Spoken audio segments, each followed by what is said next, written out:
अस्सलामुअलैकुम दोस्तों, मैं हूं राव कमर रिजवान और आप देख रहे हैं मेरा यूट्यूब चैनल। राशिद की मेरे भाई से दोस्ती थी। दोनों ने साथ कॉलेज में दाखिला लिया था। क्योंकि उसके रिश्तेदार अरसे से हमारे पड़ोस में रह रहे थे, लिहाजा दुख सुख में हमारा भी उनके यहाँ आना जाना रहता था। एक रात राशिद एक प्राइवेट अस्पताल में घर वालों के साथ था और बड़ी बेचैनी से किसी खुशखबरी का मुंतज़िर था कि नर्स ने रूम से निकलकर बताया, मुबारक हो, लड़का हुआ है। राशिद ने नर्स को इस खुशखबरी सुनाने के एवज कुछ रकम दी और मेरे भाई के साथ अस्पताल से बाहर निकला। हॉस्टल वहां से तकरीबन 1 किलोमीटर के फासले पर था। उधर कोई टैक्सी मिली और ना रिक्शा। रात के तकरीबन 9 बजे थे। उन्होंने पैदल ही जाने का फैसला कर लिया। उस वक्त सड़क सुनसान थी और ये 100 कदम चले थे कि गोलियां चलने की आवाज़ सुनी। एक मोटरसाइकिल दंदनाती हुई आगे निकल गई। अगर राशिद उछलकर एक तरफ ना हो गया होता, यकीनन मोटरसाइकिल वाला उसे कुचलता हुआ निकल जाता। दोनों दोस्त इस सूरत हाल से बौखला गए। अभी कुछ समझ ना पाए थे कि सामने से एक मोटर कार आती दिखाई दी। बहुत जल्द उन्होंने महसूस कर लिया कि नॉर्मल अंदाज से नहीं चलाई जा रही, बल्कि बेकाबू होकर इधर उधर डोल रही है। आनन फानन वो फुटपाथ के किनारे दरख्त से जा टकराई। कार उल्टते ही उसमें आग लग गई। तभी ये दोनों दोस्त दौड़ कर गए। कार चलाने वाले को खिड़की के शीशे तोड़कर निकाला। जख्मी तो वो हो चुका था। राशिद नहीं चाहता था कि वो आग की लपेट में आ जाए। कार में मौजूद शख्स बेहोश हो चुका था। उस वक्त अंदाज़ा करना मुश्किल था कि गोलियां उसकी कार के टायरों पर मारी गई थीं, पेट्रोल की टंकी पर, या वो शख्स ही उनका टारगेट था, क्योंकि वो जख्मी था और उसका खून बह रहा था। कार का धमाका सुनकर कुछ और लोग चंद लम्हों बाद इधर उधर से भागते हुए जाए हादसा पर पहुंच गए। तब तक राशिद मेरे भाई हसन की मदद से जख्मी को गाड़ी से निकाल चुका था और अब वो फुटपाथ पर पड़ा था। तभी एक वैन करीब आकर रुकी। उन्होंने जख्मी को वैन में लेटा दिया और करीबी अस्पताल ले गए। ये बड़ा सरकारी अस्पताल था, जबकि राशिद की बीवी और नौमौलूद बच्चा उस जगह से तकरीबन 6-7 किलोमीटर दूर एक प्राइवेट अस्पताल में थे। हसन और राशिद ने जख्मी को शोबे हादसात में मौजूद डॉक्टरों के हवाले कर दिया। डॉक्टर ने पूछा कि इस मरीज का रिश्तेदार कौन है। उन्होंने बताया कि हम में से कोई नहीं है, हम तो सड़क से गुजर रहे थे। इंसानी हमदर्दी के तहत हम इनको यहाँ ले आए हैं। मेरे भाई को घर पहुँचने की जल्दी थी, लिहाजा उसने इजाज़त चाही और ज़ख्मी ज़ख्म का मामला राशिद के स्पुर्द करके वो घर चला आया। मगर राशिद वहीं मौजूद रहा। ज़रा देर बाद डॉक्टर ने उसे एक कार्ड दिया जो ज़ख्मी की जेब से निकला था और कहा, आप इनके घर वालों को फ़ोन करके इत्तला कर दें। ये शनाख्ती कार्ड इनकी जेब से निकला है। इस पर उनके घर वालों का नंबर भी दर्ज है। मरीज़ बेहोश था। राशिद ने कार्ड पर दर्ज नंबर पर फ़ोन किया, मगर कॉल रिसीव ना हो सकी। उसने कार्ड जेब में रख लिया और डॉक्टर को बता दिया कि उसकी अपनी बीवी भी अस्पताल में है। वो तो उनके लिए खाना लेने निकला था, लिहाजा उसने डॉक्टर से इजाज़त ली, क्योंकि उसको अपने घर वालों की फ़िक्र लगी थी। सुबह वो दोबारा उस जख्मी की मिजाज पुरसी के लिए सरकारी अस्पताल गया। डॉक्टर ने बताया मरीज आईसीयू में है, अभी किसी को उससे मिलने की इजाज़त नहीं है। राशिद ने दोबारा उसके घर फ़ोन किया। इस बार एक खातून ने फ़ोन उठा लिया। उनको उनके ज़ख्मी मरीज़ की हालत ज़ार और हादसे के बारे में आगाही दी। जवाब में हाय अल्लाह के अल्फाज सुनाई दिए और फ़ोन बंद कर दिया गया। राशिद को अपने अहले खाना की फ़िक्र थी, तहम वो सुबह शाम अजनबी ज़ख्मी की तरफ भी चक्कर लगाता रहा। तीसरे दिन उसकी बीवी को अस्पताल से रुखसत मिल गई। उसने उनको चचा के घर पहुंचाया और उस जख्मी की मिजाज पुरसी के लिए चला गया ताकि मालूम करे कि उसे होश आया कि नहीं। जब वो अस्पताल पहुंचा तो मालूम हुआ कि उस अजनबी मरीज को होश आ चुका है। उसका नाम सुलेमान था। उसने राशिद के सलाम का मुस्कुराकर जवाब दिया और पूछा, बेटा तुम कौन हो? मैंने पहचाना नहीं। अंकल, मैंने ही आपको जल्दी कार से निकाल कर अस्पताल पहुँचाया था। मैंने उस मोटरसाइकिल सवार को भी देखा था जिसने आपकी कार पर गोलियां चलाई थीं। बेटा न जाने वो कौन था। मेरी तो किसी से दुश्मनी नहीं है। बहरहाल मारने वाले से बचाने वाला बड़ा है। उस बुजुर्ग ने शुक्रिया अदा किया। उनके घर की खवातीन भी वहां मौजूद थीं। उन्हें भी कहा कि तुम लोग भी इनका शुक्रिया अदा करो। इस नौजवान की वजह से मेरी जिंदगी बच गई है। उन खवातीन में एक उधेड़ उम्र औरत थी जो अंकल की बेगम थी। दूसरी 17 बरस की दोशीज़ा थी। एक गोली उन बुजुर्ग के कंधे पर लगी थी जो डॉक्टरों ने सर्जरी करके निकाल दी थी। वो पट्टियों में लिपटे हुए थे, तब भी हशाश बशाश लग रहे थे। गर्चे नकाहत के आसार चेहरे से जाहिर थे।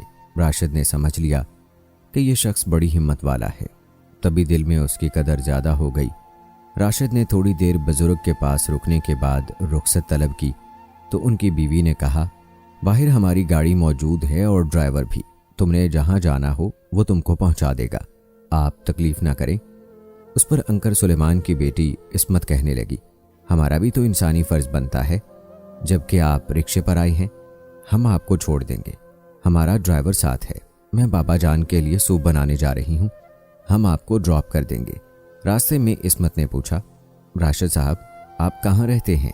मैं कॉलेज में पढ़ता हूँ और कॉलेज हॉस्टल में रहता हूँ। मेरा घर एक पहाड़ी गांव में है, अलबत्ता चचा जान यहाँ शहर में रहते हैं। जब मेरे घर वाले शहर आते हैं तो वो चचा के घर क़याम करते हैं, तब मैं हॉस्टल छोड़कर चचा जान के घर में आर्जी तौर पर क़याम पजीर हो जाता हूँ। अच्छा, तो आप पहाड़ के रहने वाले हैं, तभी आपका दिल इतना नर्म और रंग इस कदर सुर्खो सफ़ेद है। उसने मजाक में ये बात कहकर राशिद की तरफ देखा। वो एक लड़की के मुंह से अपनी तारीफ सुनकर शर्मसार हो गया। राशिद का इस तरह झींप जाना उसको लुभा गया और वो हंसने लगी। बोली, आप कितने रहम दिल और अच्छे हैं। वाकई गांव के लोग मुखलिस और सादा दिल होते हैं। राशिद के कॉलेज का हॉस्टल नज़दीक आ गया था। वो कार से उतर गया। लड़की पूछने लगी, राशिद साहब आप बाबा जान को पूछने फिर कब आएंगे? वो आपका इंतज़ार करेंगे जब तक अंकल अस्पताल में हैं। मैं उनकी अयादत को आता रहूँगा, राशिद ने जवाब दिया। इस्मत उसको उतार कर चली गई और वो उसके बारे में सोचने लगा कि इस लड़की के ख्यालात हम गांव वाले के बारे में कितने अच्छे हैं। इस्मत बड़ी पुरकशिश लड़की थी और राशिद को अच्छी लगी। इससे कबल उसने कभी किसी लड़की के मुतल्लिक इस तरह नहीं सोचा था। ये ऐसी लड़की साबित हुई जिसने खुद ब खुद उसके ख्यालों में जगह बना ली थी। अपने अमराइयत भरे लहजे और पुरलुत्फ अंदाज गुफ्तगू के बाइस उसने कई बार अपने ख्यालों को झटका, लेकिन रह रह कर जब इस्मत का ख्याल आने लगा तो वो खुद को बेबस महसूस करने लगा। राशिद पहले तो इंसानियत के जज्बे से सरशार होकर अस्पताल जाता था, लेकिन अब ज़मीर ने पाँव में जंजीर डाल दी थी। सोचा कि इस्मत को ख्यालों में बसाकर उसके बाप की अयादत को जाना अखलाकन गिरी हुई बात है। बेहतर है कि अब उधर का रुख ना ही किया जाए। उसने खुद को लाख रोका मगर नहीं रुक सका। अंकल सुलेमान का चेहरा उसकी निगाहों में फिरने लगा, जिनसे वादा कर आया था कि जब तक आप अस्पताल में हैं मैं आता रहूँगा। वो अब एक दिन छोड़कर अगले दिन अयादत को जाता था। कभी कभी उनके लिए फ्रूट भी ले जाता। वो खुश होते और कहते, अगर मेरा कोई बेटा होता तो बिल्कुल तुम्हारे जैसा ही होता। मुझको ये महसूस होता कि जैसे इस्मत मेरी आंखों की ठंडक है वैसे ही तुम भी हो। बेटा तुम गांव से शहर पढ़ने आ गए हो, खूब दिल लगाकर पढ़ो ताकि तुम्हारा मुस्तकबिल रोशन हो। तुम जैसे तालिबे इल्मों पर ही तो वतन को फ़ख्र है। उनकी बातें जज्बों से महकती हुई होती थी। अंकल वाकई प्यारी बातें करते थे। इतनी प्यारी बातें उसने पहले कभी नहीं सुनी थी। उनकी बातें सुनकर वो झूम जाता था, उसे सुरूर सा आ जाता। वो बहुत पढ़े लिखे और शाइस्ता इंसान लगते थे।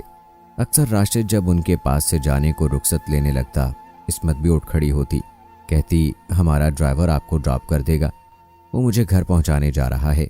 वो दिन भी आ गया जब सुलेमान साहब मुकम्मल तौर पर सेहतयाब हो गए। जिस दिन राशिद गया वो अस्पताल से रुखसत होकर घर जा रहे थे। उन्होंने इसरार करके राशिद को गाड़ी में बिठा लिया और कहा कि हमारे घर चलो, तुम्हें हमसे मिलने हमारे घर भी तो आते रहना है। यह अस्पताल तक जान पहचान थी, ऐसा तो नहीं होना चाहिए। ये अमीर लोग थे, बहुत पोश इलाके में उनका बंगला था, तकरीबन 4 कनाल का घर जिसमें बड़ा सा लॉन था। राशिद उनके घर की सजावट और रख रखाव देखकर हैरान रह गया। उन्होंने उसकी बड़ी खातिर की और खाना भी पुरतकल्लुफ़ खिलाया। वो जान चुका था कि अंकल उसको दामाद देखना चाहते हैं, तभी सोचा कि अब इनसे वास्ता राब्ता ख़त्म ही कर देना चाहिए। भला मैं कहाँ और ये कहाँ। गरचे ये बात ना थी, बात तो वही थी जिससे वो खाइफ था। इस्मत उसमें गैर मामूली दिलचस्पी ले रही थी, जबकि वो बात को आगे बढ़ाना नहीं चाहता था। उनसे राब्ते की वजह से उसकी तालीम पर असर पड़ रहा था, और फिर वो पहले ही शादीशुदा और 2 बच्चों का बाप था। ये बात उन लोगों को अब बता देना चाहिए थी। वो कॉलेज का बेहतरीन तालिबे इल्म था और आइंदा भी बतौर इंसान बेहतरीन रहना चाहता था। जानता था कि सच ही अफजल होता है, मगर उन लोगों को जाने क्यों वो ना बता सका। उस दिन इस्मत उसको गेट तक खुदा हाफिज कहने आई जब वो उनकी गाड़ी में बैठ रहा था। उसने कहा, राशिद साहब कितना अच्छा हो अगर मेरे तुम्हारे जीवन के रास्ते एक हो जाएं। वो चुप रह गया। वो ठहर गई, पूछा, क्या मेरी बात का जवाब नहीं दोगे? वो बस इतना कह सका, आप बहुत अच्छी हैं, मैं आपको कभी धोखा नहीं दूंगा। फिर वो तेजी से उनकी गाड़ी में बैठ गया। उनका ड्राइवर राशिद को कॉलेज ड्रॉप करने जा रहा था। उसके बाद तकरीबन 1 माह राशिद का उनकी तरफ जाना नहीं हो सका। वो किसी ऐसी उलझन में पड़ना नहीं चाहता था जिससे उसकी या इस्मत की पुरसुकून जिंदगी में कोई तूफान आ जाता। एक दिन राशिद अपने रूम में बैठा था कि हॉस्टल के चौकीदार ने बताया कि उसका फ़ोन आया है। वो सोचते हुए उठा कि किसका फ़ोन हो सकता है। रिसीवर उठाया तो इस्मत बोल रही थी, राशिद तुम कितने संग दिल निकले, तुम क्यों नहीं आए? इतने दिन हो गए, डैडी भी तुम्हें याद करते रहते हैं। एक ही सांस में वो इतनी बातें कह गई। राशिद ने बहाना किया कि मैं गांव चला गया था। फिर अगले रोज वो उनके घर चला गया। जो ही बेल बजाई, मुलाजिम ने दरवाज़ा खोला। उसने अपना नाम बताया। नाम सुनते ही इस्मत दौड़ी हुई गेट पर आई, वालिहाना तरीके से इस्तकबाल किया और उसको ड्राइंग रूम में ले गई। इतने दिनों बाद आए हो, क्या हमसे कोई गलती हो गई? वो शिकवा शिकायत के पलंदे खोलकर बैठ गई। राशिद को कुछ कहने का मौका ही नहीं दिया। बिलाखिर उसे कहना ही पड़ा, इस्मत मेरा दिल तो यहाँ हर रोज़ आने को चाहता था, क्या करता, कुछ ऐसी मजबूरियाँ हैं। कोई मजबूरी नहीं होती अगर आदमी चाहे तो। तभी उसने अपनी माँ को पुकारा, अम्मी जान देखिए तो कौन आया है। थोड़ी देर में उसके वालिदैन ड्राइंग रूम में आकर उसके पास बैठ गए और इस तरह प्यारो मोहब्बत से बातें करने लगे जैसे कि राशिद सचमुच उनका बेटा हो। वो उदास थे, राशिद से शिकवे कर रहे थे कि तुम इतने दिन हमारे पास क्यों नहीं आए। कुछ देर तक उन लोगों से इस तरह बातें होती रहीं। फिर अंकल बोले, बेटा ये तुम्हारा अपना घर है, बैठो, मगर मुझे तुम्हारी आंटी के साथ डॉक्टर के पास जाना है। मैं भी चलता हूँ अंकल। अरे नहीं, तुम बैठो, रात का खाना हमारे साथ खा के जाना, इतने दिनों बाद आए हो। फिर दुख्तर से मुखातिब हुए, इस्मत बेटी इनके लिए रात का खाना मुलाजिमा से मिलकर बनवा लो, हम अभी आ जाते हैं। उनके जाने के बाद इस्मत आकर उसके पास बैठ गई। वो मुलाजिमा को रात के खाने बारे ज़रूरी हिदायत दे आई थी। कहने लगी, तुम्हारा जी घर का खाना खाने को चाहता तो होगा। राशिद सच बात यह है कि जब तुम मेरे सामने होते हो मुझे बहुत फिक्रमंद नजर आते हो। आखिर ऐसा क्यों है? इंसान की कुछ मजबूरियां होती हैं।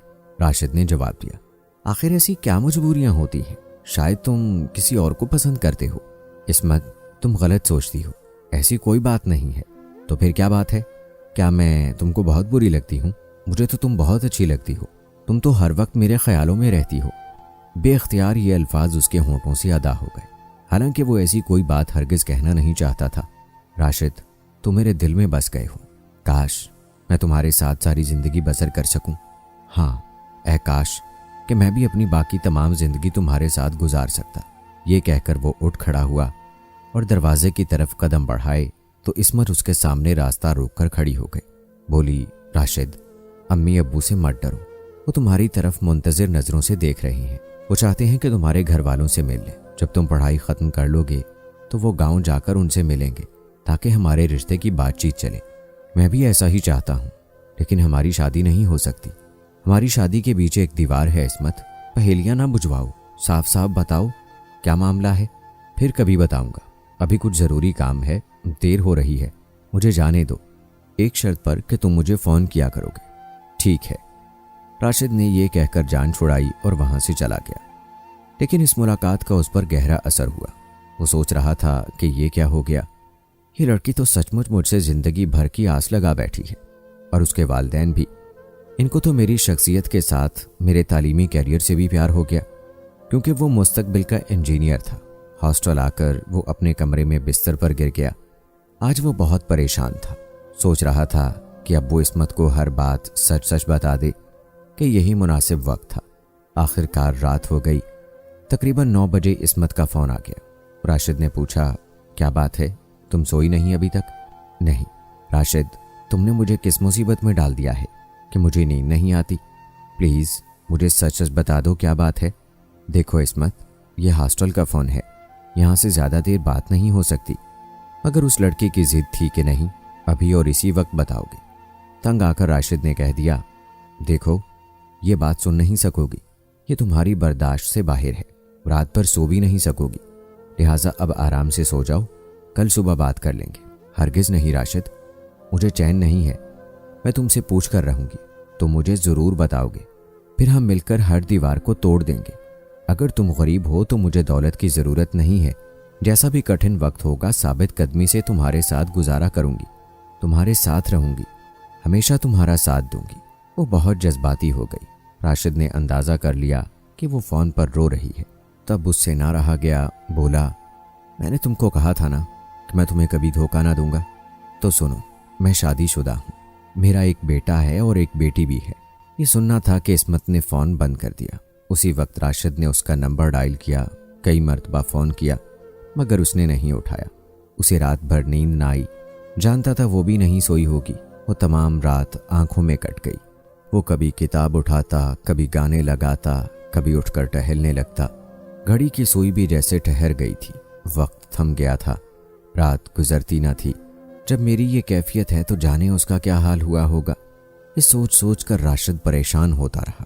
2 दिन तक यही कैफियत रही। तीसरे रोज़ वो सब्र ना कर सका और इस्मत के घर चला गया।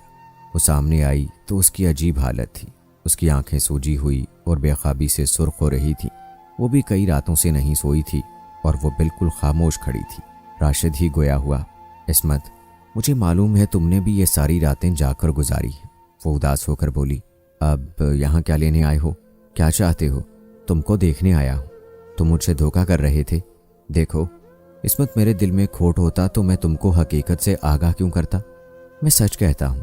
तुम चाहती हो तो मैं तुम्हारा जीवन साथी बनने को तैयार हूँ, लेकिन सच बताकर, ताकि बाद में मुझ पर कोई इल्ज़ाम ना आए। मेरा नाम भी अब अपनी ज़ुबान पर मत लाना।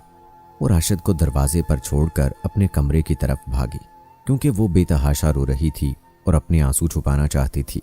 उसको रोता देखकर राशिद का दिल बंद होने लगा। उन दिनों वो कॉलेज से भी फारिग हो गया था। क्योंकि इम्तिहान करीब थे, उसने हॉस्टल छोड़ दिया था और एक प्राइवेट कमरा किराए पर ले लिया। वो अपने चचा के घर भी रहने नहीं आया, जो हमारे घर के बराबर में था। राशिद ने इस्मत को फ़ोन करके बताया कि उसने रहाइश तब्दील कर ली है, यहाँ फ़ोन की सहूलत मौजूद है। इसके बाद वो तमाम वक्त इस्मत के फ़ोन का मुंतज़िर रहता। उस लड़की का दुख उसके दिल में अंगारों की तरह सुलगता रहता था। किताबें उठाता तो पढ़ नहीं पाता था।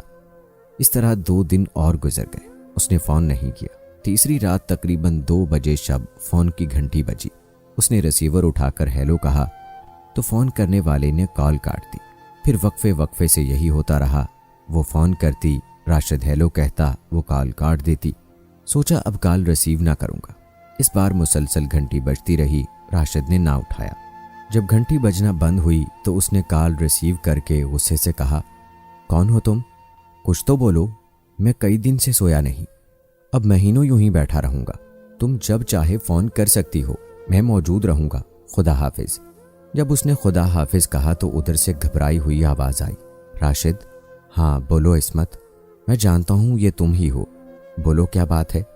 अगर तुम मुझ पर नाराज़ हो कि मैं शादीशुदा हूँ तो सुनो, मेरी शादी मेरी मर्जी से नहीं हुई थी। मैं उन दिनों सिर्फ 15 बरस का था जब वालिदैन ने मेरी शादी कर दी। गांव में ऐसा ही रिवाज है। अब बताओ इसमें मेरा क्या कसूर? मैंने बहुत सोचा, बेहतर है कि मैं आपसे शादी कर लूं, बजाय इसके कि मैं उम्र भर आपके दिए हुए इस गम की परवरिश करती रहूं। क्या तुमने अच्छी तरह सोच लिया है? राशिद ने पूछा। अच्छी तरह सोच लो, ये जिंदगी भर का सौदा है। मैं कल गाँव जा रहा हूँ, 2 दिन बाद आऊँगा, फिर इम्तिहान है। इसके बाद मैं तुम्हारे घर आऊँगा आखिरी जवाब लेने। अगर तुम्हारी मर्जी होगी तो फिर मैं तुम्हारे साथ उम्र भर का बंधन बांधने को तैयार हूँ। उसने खूब गौर से राशिद की बात सुनी और कहा, तुम आ जाओ, कल आओ, 1 साल बाद या सदी बाद, मेरा एक ही जवाब होगा, मैं शादी तुमसे ही करूँगी। ये कहकर उसने फ़ोन रख दिया। राशिद बेचैन था, लेकिन इस बेचैनी में भी उसे सुकून मिल रहा था कि वो किसी नतीजे, किसी फैसले पर तो पहुंची है। राशिद के पेपर्स शुरू हुए तो वो उसमें मसरूफ़ हो गया। तकरीबन 2 माह बाद एक दिन वो इस्मत के घर जाने के लिए तैयार हुआ। आज ये रास्ता उसे बहुत लंबा लग रहा था, ख़त्म होने में नहीं आता था। सोचें सांपों की तरह डस रही थीं। दूसरी शादी के बारे में घर वालों को क्या जवाब पेश करेगा? पहली बीवी का सामना क्यों कर पाएगा? और सबसे बढ़कर जो बात राशिद को खाए जा रही थी ये थी कि वो अंकल सुलेमान को क्या जवाब देगा कि शादीशुदा होकर भी उनकी बेटी से मोहब्बत की पींगें बढ़ाता रहा, उनको धोखा देता रहा। वो जो उसे एक फरिश्ता सिफ्त इंसान समझते थे वो कैसा निकला। काश मैं उन लोगों से ना मिला होता। उसने खुद पर अफसोस किया। उसका जी चाहा कि सारे वादे भुलाकर भाग जाए और फिर कभी इस्मत का उम्र भर सामना ना करे, लेकिन सोचों के बरक्स कदम उसी घर की तरफ जा रहे थे। वादा खिलाफी मर्दों की शान नहीं। ख्यालात में गुम जब दरे महबूब पर पहुंचा तो गुमसुम था। अचानक ही वहां के शुरू गुवा से वो होश में आ गया। क्या देखता है कि वहां की तो दुनिया ही और है। सरासर हालात बदले हुए हैं। जो ही उसको इस्मत के वालिद और वालिदा ने देखा, उन्होंने मुंह फेर लिया। वो गम और सदमे से निढाल थे। कोई उसकी जानिब देखना न चाहता था। या इलाही, ये क्या माजरा है। वहां घर में मौजूद एक नौजवान ने बताया कि शायद आपको इल्म नहीं है, कल अंकल सुलेमान की बेटी इस्मत की वफात हो गई है। वफात? क्या कह रहे हो? राशिद को जैसे बिजली का झटका लगा। हाँ, सब लोग उसकी तदफीन से अभी लौटे हैं। अंकल और आंटी किसी की दुआ सलाम की पोजीशन में नहीं है। आप 2-4 दिन बाद आकर पुरसा कर लेना। आप कौन? वो बमुश्किल इतना पूछ पाया। मैं अंकल सुलेमान का भांजा हूँ, शहजाद। और आप? अंकल सुलेमान के दोस्त का बेटा हूं मैं। वो इसी कदर कह पाया और उल्टे कदमों वहां से चला आया। राशिद वहां से सीधा हमारे घर आया। मेरा भाई घर में मौजूद था। वो आते ही भाई के गले लगकर रोने लगा। भैया घबरा गए। पूछा, खैरियत तो है? क्या हुआ है? कुछ बोलो तो, या ऐसे ही रोते रहोगे? काफी देर दिल का गुबार निकालने के बाद राशिद ने बताया कि इस्मत अब इस दुनिया में नहीं है। हसन और मुझे उसके मरने का बहुत गम हुआ है। ठीक है, गम तो सबको होता है। इस नुखेज उम्र में उसकी मौत का मुझको भी दुख हो रहा है, लेकिन तुम तो ऐसे रो रहे हो जैसे तुम्हारा कोई अजीज, वो अजीज से बढ़कर थी। राशिद ने हिचकियां लेकर कहा। 2 दिन छुट्टी थी। भाई ने उसे हॉस्टल ना जाने दिया, बल्कि इसरार करके अपने घर रोक लिया। हालांकि उसके चचा का घर बराबर में था। बहरहाल भाई ने अगले दिन अंकल के घर फोन किया। फौरन उनके किसी रिश्तेदार लड़की ने उठाया। बहन, मैं अंकल सुलेमान से बात करना चाहता हूँ। फिलहाल आप उनसे बात ना करें तो बेहतर है। उनकी तबीयत काफ़ी नासाज है। दरअसल इस्मत बहन के पुरसे को मेरे वालिदैन आना चाह रहे थे। अंकल फिलहाल किसी का पुरसा नहीं ले रहे। ऐसा क्यों? आपको नहीं मालूम क्या? इस्मत ने खुदकुशी की है। लड़की बोली। खुदकुशी? मगर खुदकुशी क्यों? इस्मत तो बहुत अच्छी और ताबेदार बेटी थी सुलेमान साहब की। इसी वजह से तो खुदकुशी कर ली उसने। वो किसी शादीशुदा शख्स से शादी करना चाहती थी और अंकल उस पर राजी ना थे। जब उन्होंने बेटी को समझाया कि तुम उस फैसले से बाज रहो और जहां हम चाहते हैं वहां शादी पर राजी हो जाओ, तो इस्मत ने, इससे आगे उस लड़की ने कुछ कहे बिना फोन बंद कर दिया। शायद उसे एहसास हो गया था कि वो किसी अजनबी को ऐसी बातें बता रही है जो शायद उसको ना बताना चाहिए। ये इल्म हो जाने के बाद कि इस्मत ने खुदकुशी कर ली, राशिद का गम 2 चंद हो गया। वो इम्तिहान भी ना दे सका और अफसुर्दा और मलूल गांव चला गया। 2 माह तक वो ना लौटा तो भाई उसके चचाजाद के हमरा गांव गए। राशिद की हालत गमे नागुफ्ता थी, क्योंकि वो इस्मत की खुदकुशी का जिम्मेदार खुद को समझ रहा था। इस्मत की वफात के 4 माह बाद उसने सुलेमान अंकल के घर फ़ोन किया। आंटी ने फ़ोन उठाया और अफसुर्दा लहजे में बोली, बेटा, जो होना था हो गया। अब किसी के पुरसा करने से मेरी बेटी तो वापस नहीं लौट सकती। मगर तुमने अच्छा नहीं किया। उसका झुकाव अपनी तरफ देख रहे थे तो तुमको हट जाना चाहिए था। लड़कियां तो जल्द दिल में किसी को बसा लेती हैं। जब उसके अब्बू ने उसे बताया कि वो उसकी शादी उसके मामूजाद से करना चाह रहे हैं, तो उसने कहा कि मैं राशिद से वादा कर चुकी हूँ। वो शादीशुदा बच्चों वाला सही, मगर अब मैं उसके सिवा किसी और से शादी नहीं कर सकती। बाप ने नाराज़गी का इजहार किया और बताया कि ये मुमकिन नहीं है, तो उसने मायूस होकर जहरीली दवा खा ली। तो मेरी बेटी नाकामो नामुराद इस दुनिया से चली गई। काश तुम हमसे ना मिले होते। दोस्तों, इस कहानी में लड़कियों और लड़कों दोनों के लिए सबक है। लड़कों को भी चाहिए कि वो लड़कियों को सारी बात से आगाह कर दें, जैसे कि राशिद ने किया। लेकिन अनजाने में राशिद से कुछ गलती हुई कि राशिद को पहले ही पीछे हट जाना चाहिए था, जबकि इस्मत ने यह गलती की कि जब उसको पता चल गया था कि राशिद शादीशुदा है और उसने सच बता भी दिया है, तो उसे अपने माँ बाप की बात मान लेनी चाहिए थी। आप क्या कहते हैं इस बारे में कमेंट बॉक्स में ज़रूर बताइएगा। कैसी लगी आज की ये दर्द भरी कहानी, अपनी राय ज़रूर दीजिएगा। मिलते हैं अगली वीडियो में, तब तक के लिए मुझे इजाज़त दें। अल्लाह हाफिज़।